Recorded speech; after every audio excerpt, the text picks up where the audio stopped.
अक्षरमहं पुरुषोत्तम दासोस्मि। अक्षर एवो हूँ, पुरुषोत्तमનો દાસ છું। अक्षरम् अहं पुरुषोत्तम दासोऽस्मि। अक्षरम् अहं पुरुष। दर्शना जी। नारायण नारायण सबको।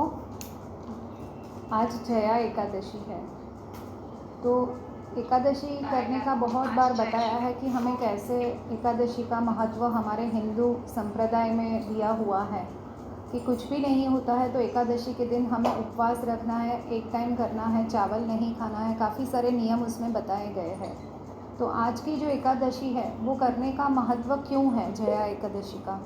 तो जया एकादशी अगर हम करते हैं तो पद्म पुराण में लिखा है कि अग्नोस्त्र यज्ञ जो रहता है उतना हमें फल मिलता है। क्योंकि इस दिन क्या हुआ था,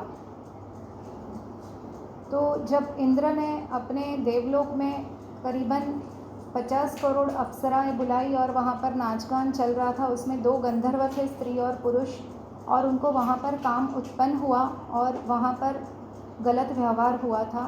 तो इंद्र ने श्राप दिया था और बताया था कि आपके भीतर जो भी भूत पिशाच है वो पिशाच का आप योनि प्रदान हो और मृत्युलोक यानी कि पृथ्वी पे आकर आपको वो जीवन पति पत्नी के रूप में स्वीकार करना पड़ेगा। वो दोनों गंधर्व हिमालय में जाके रहते हैं पिशाच योनि में अपने उसी शरीर के साथ पति पत्नी के रूप में, लेकिन मन से अभी बहुत अलग प्रकार का व्यवहार है। और वहाँ पर वो दोनों हिमालय में तप करते हैं और धीरे धीरे शरीर शुष्क होने लगता है। जैसे ही शरीर शुष्क होने लगता है वैसे वो लोग वहाँ पर खाना पीना छोड़ देते हैं, फल फूल के ऊपर रहते हैं हिमालय में और पवित्रता वहाँ पर धारण करते हैं। क्योंकि पता था कि गलत व्यवहार किया था एक क्षण के लिए, तो हमें ये योनि का भुगतान करना पड़ रहा है।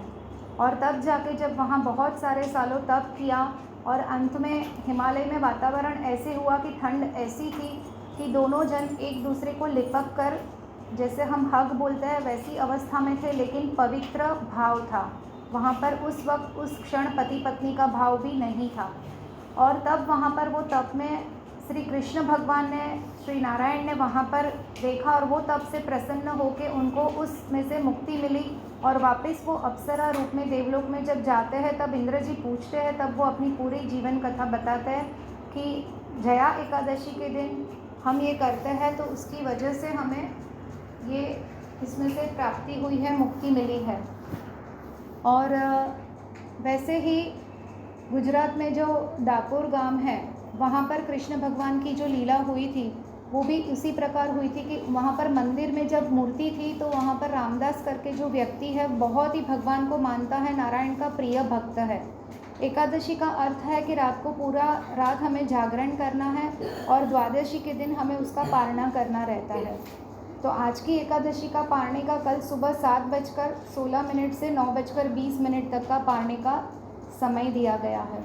तो उस वक्त वहाँ पर हमेशा वो एकादशी में नारायण के मंदिर में बैठ के भक्ति ज्ञान करता था और कीर्तन करता था, प्रभु को प्रसन्न करता था। अब धीरे धीरे ऐसे हुआ कि उसका शरीर वृद्ध हो गया, लेकिन फिर भी वो वृद्धावस्था में भी आ रहा था, शरीर साथ नहीं दे रहा था, फिर भी वो धीरे धीरे कैसे भी करके आ रहा था।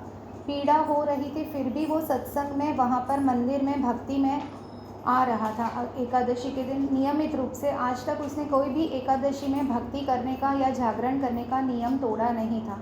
तो स्वयं नारायण ने उसको बताया कि आप अभी से एकादशी के दिन ये जो जागरण है और द्वादशी तक आपको रहना पड़ता है मंदिर में पूरी रात, आप मत आइए, आपके शरीर अनुसार मैं आपका वो स्वीकार करता हूँ कि आप हमेशा आए हो। लेकिन भक्त बहुत ही भगवान से लगाव था तो वहाँ पर वो जाता ही था और वो बोला कि नहीं, कोई भी अवस्था रहेगी शारीरिक मैं वहाँ पर आऊँगा। वो जाता है और उस दिन भगवान से देखा नहीं जाता है कि उसको अंदर शारीरिक रूप से कितनी पीड़ा हो रही है, फिर भी भक्त मेरे द्वार पर आया हुआ है। तो वो बताते हैं कि अगली एकादशी के दिन आप पीछे से मुझे लेके जाना, आपके घर पर हम लोग कीर्तन करेंगे और ऐसे ऐसे लेके जाना, पूरी व्यवस्था उनको बताते हैं। अगली एकादशी आई, वो जो गाड़ी लेके आता है तो लोग सोचते हैं कि वृद्धावस्था है, इसके लिए वो पुरानी जो टांगा वाली गाड़ी है उसमें आया है दर्शन करने के लिए। जैसे ही वो अंदर वहाँ पर जाता है तो प्रभु उनको बताते हैं कि बारी के पिछली साइड से आपको वहाँ पर ठहरना है और मैं खिड़की खोलूँगा, आप मुझे सिर्फ आपकी गोद में ले लेना। और ऐसे नारायण उनको बताते हैं और फिर खिड़की खोलते हैं और वहाँ जाके नारायण उनको स्वयं उनकी गोदी में बैठ जाते हैं और वो टांगा के माध्यम से अपने घर चला जाता है। जब वो उनको नारायण को लेता है तब नारायण सोने के वस्त्र जड़ित आभूषणों से पूरे लथबथ थे।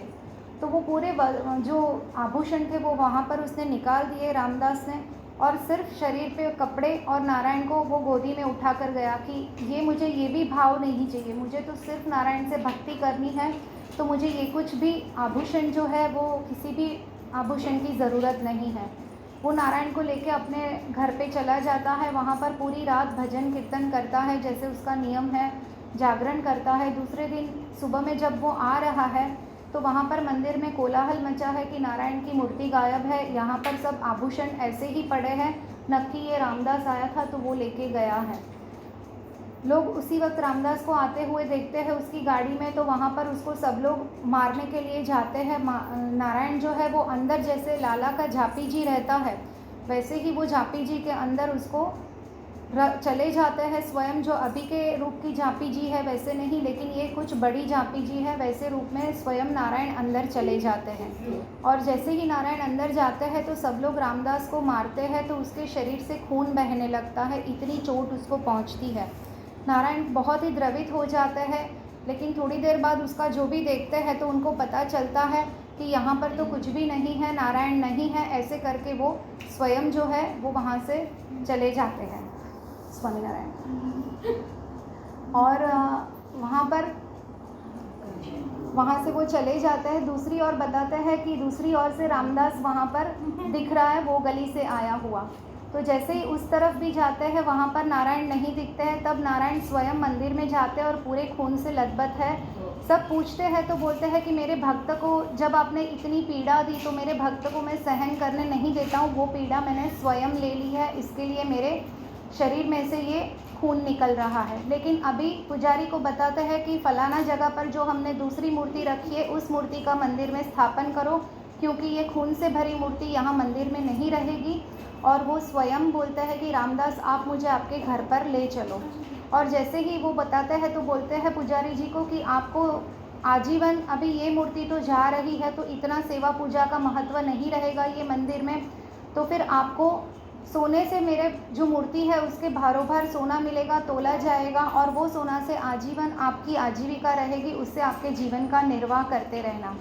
और वो तुरंत ही वहाँ पर उसके घर जाते हैं और रामदास को बताते हैं कि आपके घर में जो सोना है वो आप लेके आइए। और वहाँ पर जैसे ही उनकी पत्नी है, उनकी नाक की बाली है वो सिर्फ तोले में रखते हैं और उसका भारों भार सोना प्रभु के वजन के अनुसार, मूर्ति के अनुसार होता है, और वो तुरंत ही वहाँ पर दिया जाता है। पुजारी की जो है उनको भी समझ में आता है कि उनसे क्या भाव की गलती हुई। तो यहाँ कहने का तात्पर्य ये है कि जब हम सच्चे मन से भगवान से जुड़ जाते हैं, नारायण से जुड़ जाते हैं भक्ति भाव में, सिर्फ ऊपर के दिखावे के लिए नहीं, तो स्वयं नारायण हमारे सब कुछ कष्ट, हमारे दुख हर लेते हैं। और यही हमारे भीतर जागरूकता लाने के लिए हमें एकादशी भी उतनी महत्वपूर्ण करनी चाहिए और साथ में सत्संग और भक्ति भी हमें महत्वपूर्ण करना चाहिए। तो जैसे ही हम वो महत्वपूर्ण सत्संग में जुड़ते हैं तो हमारे अंदर जो है वो भक्ति भाव जागृत होता है। हम पूरे दिन में क्या गिनती करते हैं, जो हमें नारायण ने बहुत कुछ दिया है उसकी कभी भी हमसे गिनती नहीं हो पाती है, लेकिन मेरे जीवन में जो भी कमी है उसकी हम गिनती करते। अगर हम आज सुबह से भी ले लें तो हमारे वाणी में और हमारे मन में कितनी सारी ऐसी चीज़ें हुई रहेगी जो हमारे पास नहीं है, वो हम बोले हैं नारायण के सामने, स्वयं के सामने, हमारे निजी संबंधों के सामने। तो हमें वो नहीं बोलना है, हमें सिर्फ़ और सिर्फ नारायण ने जो दिया है उसका धन्यवाद करना है, उसका स्वीकार करना है। तब जाके हमें पता चलेगा कि हमारे भीतर क्या है और हमारे जीवन में क्या है, और नारायण हमें किस तरह से सहयोग दे रहे हैं और कितनी हमारे ऊपर कृपा है। और नारायण की कृपा की वजह से ही हमारे केयूंग परिवार का जो कल धनंजय जो है वो कुंभ स्नान करने के लिए गए, तो वो भी नारायण की कृपा थी, इसीलिए वो वहाँ तक पहुँच पाए।